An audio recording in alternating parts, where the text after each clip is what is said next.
Lecture topic: Self-reflection. The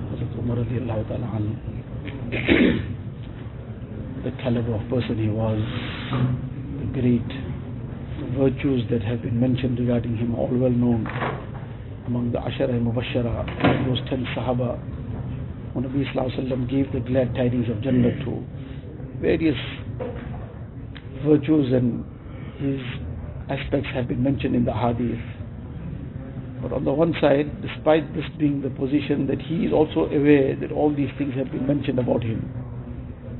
But what is his own condition and the heart that he has, that when he was attacked while performing the Fajr Salah and taken home, and somebody brought some milk, he drank it, but it all oozed out of the wound. So the person who was treating him at that time, as a doctor, whoever it might have been, so he told him that you rather make some wasiyat now, because you're not going to live. This wound is too deep, you're not going to survive this. Now can we imagine the scene, that a person of this caliber now, and he's being told that you're not going to survive this, so make the wasiyat that you wish to make now, because time is now ticking away. So he calls his son Hazrat Abdullah bin Umar radiallahu anh, and he says to him to call Hazrat Huzaifa bin Yaman. He says, I have a very important work to do. What's the work? Call Huzaifa bin Yaman radiallahu anh. He calls him.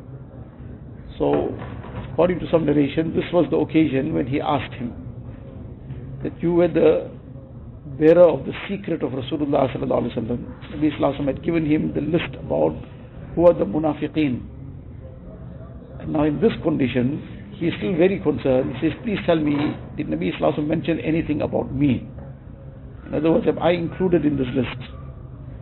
A person of that caliber, a person who has such great virtues mentioned about him, and he is still concerned up to that last moment that am I really a true person, or is there some nifaq of some sort in me, and due to which my name might have come onto that list? Not necessarily that every person is a munafiq of that highest level, but is there some kind of nifaq in me? Now, this concern is what made them what they became. It was not that they were just casual about things. My ticket to Jannah is already reserved. I don't really need to do anything. Regardless of the virtues that they heard from none other than Rasulullah sallallahu alaihi wasallam. We might see some dream. That dream doesn't mean anything in reality. It could just be an indication of some glad tiding of if a person works in a particular way, then inshallah he could possibly read something. Not necessarily that this is a given. But when the Sahaba heard something from Nabi sallallahu alaihi wasallam, that was a certainty. That wasn't something that had any different possibilities. Nabi sallallahu alaihi wasallam said somebody is a Jannati. There wasn't any two ways about it. That was it. Person sees some dream, he's flying in Jannah, that doesn't mean he's already there. It means that if he works in a particular way, inshallah he'll also get there. But despite the certainty that they heard from Nabi sallallahu alaihi wasallam, but their own fear was this level.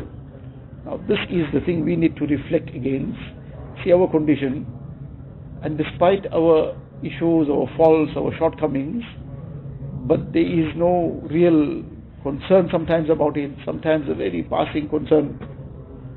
So there's a very big need to develop this concern, that what's my position, why am I shirking in certain things, why am I lacking in things, why am I doing things that I shouldn't be doing, and what's to be done about it now. One is to reflect and to identify, and then to take active steps to try and remedy the situation. A person has gone to the doctor, he's gone for medication, but he takes a medicine and keeps it on the shelf, it's not going to help. He has to take it. So likewise, what steps are going to be taken now to remedy it? Now we are not far off from the month of Ramadan, and many a person has all that plan in his mind that the month of Ramadan comes and I'm going to now sort my life out. But those things don't happen if it doesn't start off now, it doesn't start off long before time. Otherwise, by the time the month of Ramadan comes, and now the person decided to start doing something, he'll postpone it for another week into Ramadan, or another 10 days, and then he'll say, no, the last 10 days. Then he'll say, no, the 27th night of Ramadan, that's going to be it. By the time Eid came already, the whole time of Ramadan would have passed and he didn't even achieve anything. So therefore, this reflection has to start from now, and the steps that need to be taken to put things into place need to be determined now.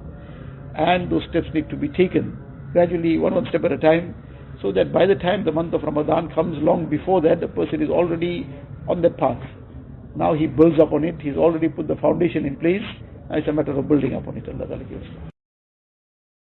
अल्लाह अल्लाह कैसा प्यारा नाम है, आशिकों का मीना और जाम है।